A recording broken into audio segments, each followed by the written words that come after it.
In 2025, we've seen several high-profile names leave All Elite Wrestling, including the likes of former AEW Originals and former AEW Champions. This includes the likes of Penta, Rey Fenix, Mariah May, Ricky Saints, among others. Could several more high-profile names be set to follow them out the door? In this countdown video, we're going to let you know 5 possible names that could be set to leave All Elite Wrestling.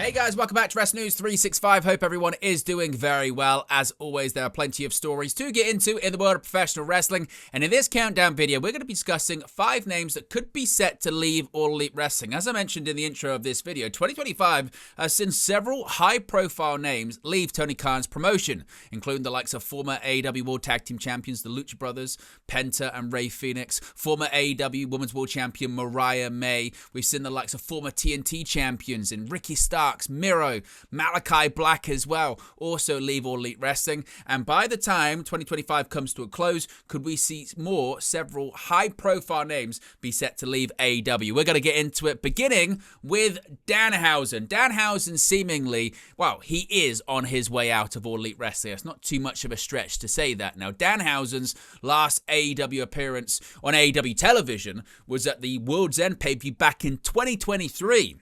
Yeah, we haven't seen the very nice, very evil character since 2023. We're into 2025 now. We're getting closer and closer to the end of the year. When it gets to December of 2025, it's going to be 2 years since we last saw Danhausen on AEW television. Now, technically, he has made an appearance for Tony Khan since then. He made a surprise cameo at the Ring of Honor Final Battle pay-per-view back in December of 2024, a year after his last AEW appearance.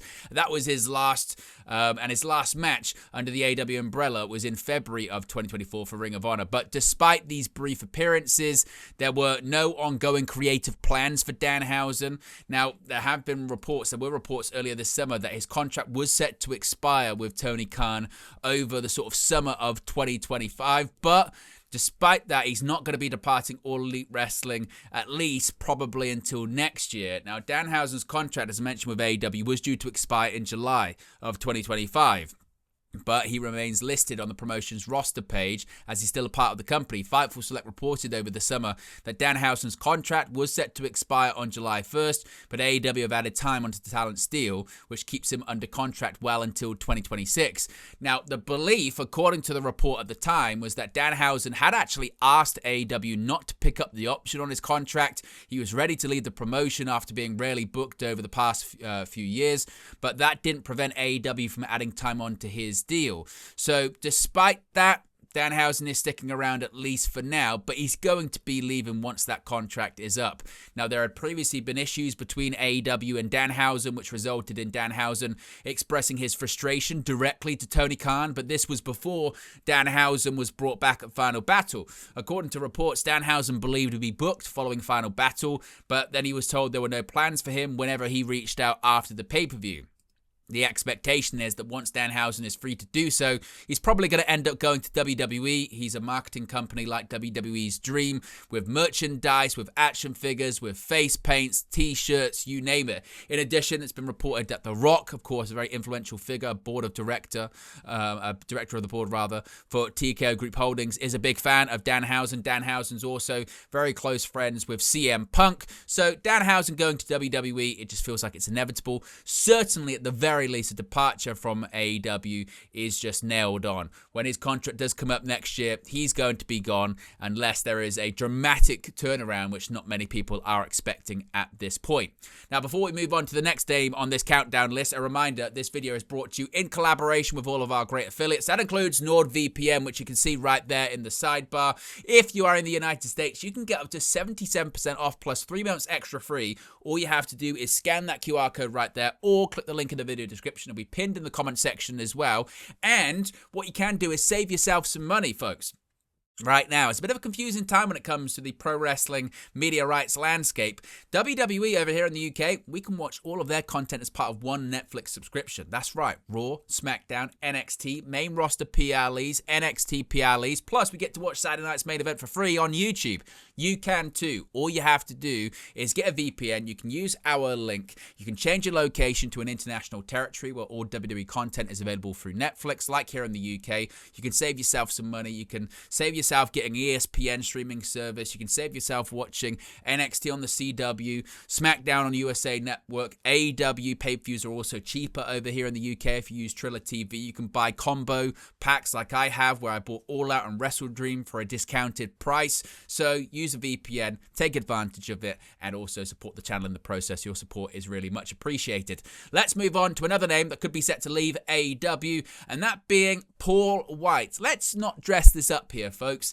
It's been a bit of a disaster for the former Big Show in All Elite Wrestling, hasn't it? Of course, it was really surprising and breaking news back in February of 2021 that Paul White, formerly known as the Big Show in WWE, after being with them for over 20 years on and off, had signed a long-term multi-year contract with All Elite Wrestling. Now, it involved him to actually wrestle. He was going to be the commentator for the YouTube show AEW Dark Elevation, and at the time the deal was considered to be a major acquisition for AEW. Again, this was a kind of WWE for lifer, even though he came over from WCW in the 90s, but he was considered to be a WWE guy, and it was a major acquisition for All Elite Wrestling. White had cited his unhappiness with the financial situation and his role in WWE as a factor in his departure. He felt like he was being put out to pasture and he was being treated more as a legend and not an active in-ring performer, and the thought was he was going to come into AEW and he was going to be wrestling, not all the time, but in select matches, and he was also going to be providing commentary for Dark Elevation, and he'd also be mentoring and guiding younger talent. Well,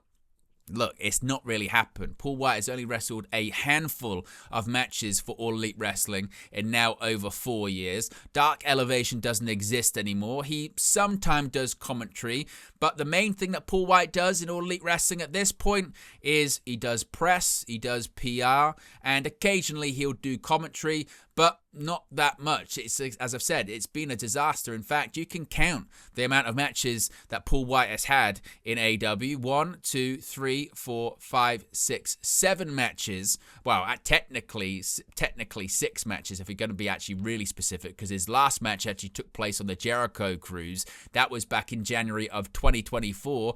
Throughout this whole time, he's had a litany of different injuries. He's had hips replaced. He's had knees replaced. The last time we actually saw him compete on AEW television was the 15th of November edition of AEW Dynamite. That was back in 2023. Yes, it was the 15th of November 2023. It was that Like a Dragon Street Fight. If you remember that, it was a tie-in of the video game at the time, and he was teaming up with Chris Jericho and Kenny Omega and Kota Ibushi to face off against the Don Callis family and Brian Cage. And even when he was revealed to be part of that team the week before, there was a lot of concerns for his health. He appeared on Dynamite and his knee was quite severely warped. He was wearing a big knee brace. A lot of people said he looked like he was in pain. He could barely walk. His hips was bad. His knees were bad. And like I said, that was the last AEW match he had.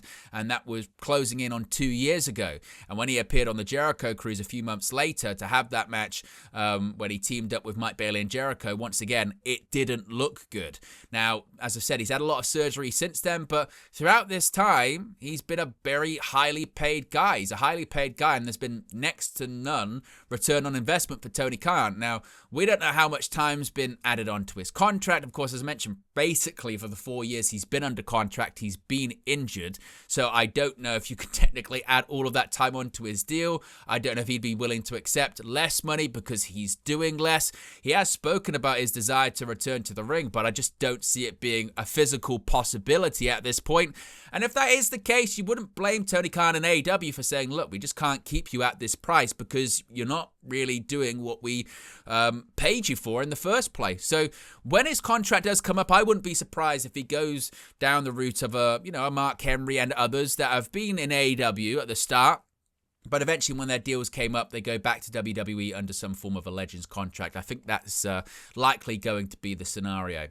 Next up, Keith Lee. Speaking of people going back to WWE, Keith Lee is one of those names that once Triple H got creative control of WWE, many expected him back in the organization, and we just haven't seen Keith Lee for a long time on AEW television. Now, as of right now, at the time recording this video, Keith Lee is still under contract with All Elite Wrestling, but he's been absent from television once again, closing in on 2 years. He was absent due to an undisclosed medical issue that sidelined him in late 2023. His last match was in December of the same year. He was actually booked for the AEW World's End pay-per-view that year in 2023. He was going to finish his rivalry with Swerve Strickland. It didn't happen because Lee was pulled. He wasn't medically cleared. Since then, though, of course, there was a lot of concern and worry about Keith Lee's health, of course, due to health issues in the past when he was with WWE. He had some heart issues, but he has actually reported and claimed himself on social media over the last several months that he has been cleared. He's been cleared for quite some time. He has been backstage at a few AEW shows in 2025, but as of right now, there's currently no concrete creative plans for his return, and it leaves his future in the company very uncertain. Now, as I've said, because he's been cleared, there's been this feeling of, well, what's taking so long? And there doesn't appear to be any creative plans. As I've said also, Lee's sometimes been included in these names whereby people expect him to want to go back to WWE. Of course, he was a favorite of Triple H when Triple H was in creative control of NXT. He booked Keith Lee to become the first ever person to hold the NXT Championship and the North American Championship at the same time. And he didn't get a fair shake of things when he moved up to the main roster. Vince McMahon wasn't a fan or didn't see the vision with Keith Lee. Bearcat Lee, do we need to go into it over and over and over and over? So now that Triple H is in control of creatively of WWE, many have thought, well, if he gets the opportunity to go back, he probably will. In addition to that, his partner Mia Yim is part of the company and he can travel with her. So maybe it's a case of WWE's competitor in AEW seeing Keith Lee and going, look, we feel that when he's able to do so, he's going to go back to WWE. We just don't have any interest in giving people TV time when they're just going to leave us in the future.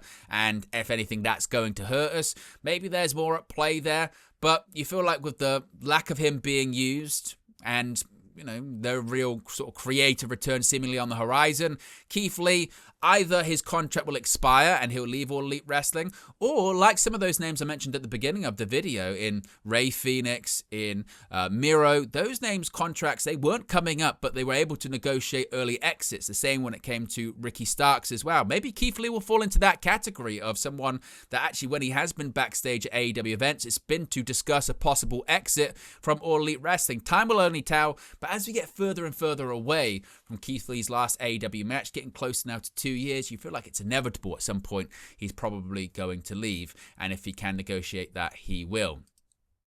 Now, Britt Baker, this one has been rumbling for quite some time, hasn't it? Really, ever since Britt Baker returned to AEW in June of 2024, have we heard rumblings about heat, about issues, and there have been several sort of false reports that she already had left AEW. They're quickly corrected, stating that she hasn't left AEW, but there is this growing feeling, isn't there, that the former AEW Women's World Champion will eventually be leaving All Elite Wrestling. Now, to get a bit of a timeline of how this has all come to be, in June of 2024, Britt Baker made her return. It was at the Forbidden Door pay-per-view. She had been away for 9 months due to various injuries, and she interrupted TBS and newly crowned Strong Women's Champion Mercedes Moné. Now, on a following episode of Dynamite, Baker stated that she had initially been sidelined by 2 herniated discs and a torn hip labrum before suffering a transient ischemic attack on November, which is kind of like a stroke, that further sidelined her for the first half of 2024. Now, this led to a match that took place at AEW All In, but even before that match at All In against Mercedes Moné, it had been reported in August of that year that Baker had been suspended following a backstage altercation with MJF and his girlfriend, now wife, Alicia Atout. And she later did have that match against Moné, in which she was defeated. She then was away from some time from AEW programming, which people thought was a hangover of what was going on prior to All In with that suspension. Now, in November, she defeated Penelope Ford. After the match, Baker was confronted by Serena Deeb, in which Baker responded by saying nobody cares several times, repeatedly towards Deeb, and it was at the camera. And as of the time recording this video in October of 2025, that's the last time we've seen her. So we've nearly not seen Britt Baker for a year. Now, as for the reasons why she's been off TV, during a recent Fightful Select Answers Q&A as to why Britt has vanished from AEW programming, Fightful Sean Ross Sapp noted it was pretty clear why Baker is off TV. Sean Ross Sapp referenced Baker's highly publicized altercation with MJF and the poor match that Britt had with Mercedes Moné at All In 2024. The incident where Baker very vocally said nobody cares several times as part of the program with Serena Deeb. So there is this general feeling of there is heat, there have been issues, and just AEW maybe is just having her set out her contract. She's another name that's probably expected to go to WWE when she is able to. And with that being said, why, if there are so many issues, would AEW be wanting to bring her back? It feels like it's a situation now whereby they're actively trying to ensure that they don't give their competitor another name. Already several names have gone from AEW to WWE this year. Maybe they're trying to wait for the rest of the year before they do so. Furthermore, a recent AEW show took place in Pittsburgh, of course, Britt Baker's hometown. She wasn't there. Noticeably, that had a lot of people talking. She posted to social media saying, quote, "We're always so quick to burn the trolls on this app, but never quick enough to appreciate the true fans who show love every day. Thank you." So, as of right now, Britt Baker, she hasn't wrestled, as I've said, in close to a year. And will she ever wrestle again for AEW? Maybe not. It feels like Baker could be one of the names that leaves AEW either this year or early next. And finally, the first ever AEW World Champion, Chris Jericho. Chris Jericho, as of right now, the time recording this video, his status with AEW is uncertain to say the least. His contract with AEW is set to expire later on this year, towards the end of this year, and he's been absent from television since April, where he lost the Ring of Honor World Championship at Dynasty. Following episode of Dynamite, he broke up the learning tree, said he had to leave for a while, and while he technically remains available to AEW, according to several reports throughout this year, there's currently no immediate plans for his return. He has also expressed an openness to rejoining WWE. Tony Khan, to his credit, has said that he wants the former AEW World Champion back in All Elite Wrestling. But Jericho maybe is weighing up his options. His deal, as I said, is reportedly set to expire around November or December, so the next couple of months.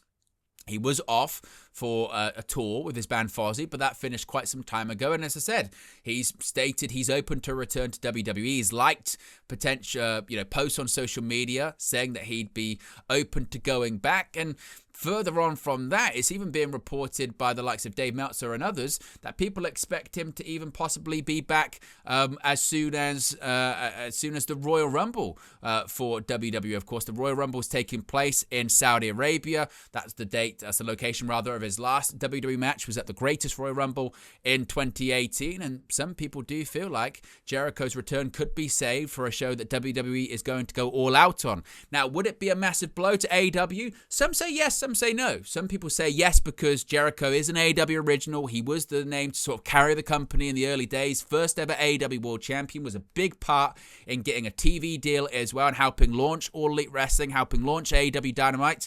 But some people say no because they say, look, Chris Jericho, he's washed at this point. Jericho isn't what he used to be. At this stage, he's not having good matches anymore. He's 54 years old. He's going to be 55 next month.